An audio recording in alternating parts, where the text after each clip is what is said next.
लगता है मेरे बचपन की बारिश भी अब बड़ी हो गई कि ऑफिस की खिड़की से जब मैंने देखा मौसम की पहली बरसात को, काले बादलों की गरज पर नाचती बूंदों की बारात को, तब एक बच्चा मुझ में से निकलकर भागा भीगने बाहर।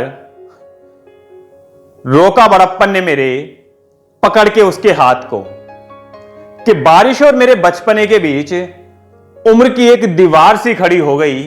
लगता है मेरे बचपन की बारिश भी अब बड़ी हो गई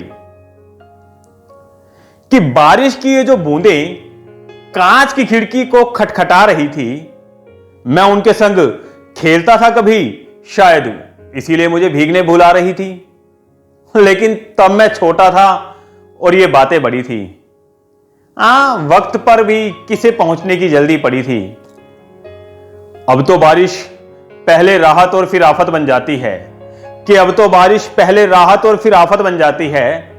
जो गरज लुभाती थी, जो गरज पहले लुभाती थी, अब वही डराती है कि मैं डरपोक सा हो गया और बदनाम सावन की ये झड़ी हो गई।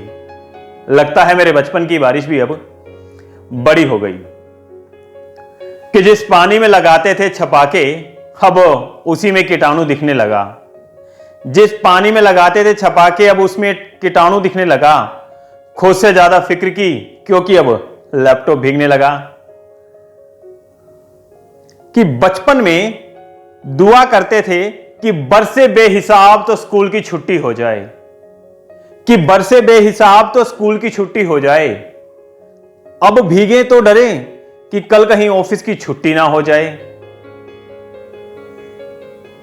वो भी क्या दिन थे जब चाय पकौड़ों के संग इत्मीनान से भीगता था वो दौर, वो घड़ी। बड़े होते होते न जाने कहां खो गई। लगता है मेरे बचपन की बारिश भी अब बड़ी हो गई। यदि आपको भी ऐसा लगता है कि बारिश आने पर आप अब भीगने की बजाय घर भागते हैं या कहीं छुपने के लिए आश्रय ढूंढते हैं, तो यकीन मानिएगा आपके बचपन की बारिश भी अब बड़ी हो गई है।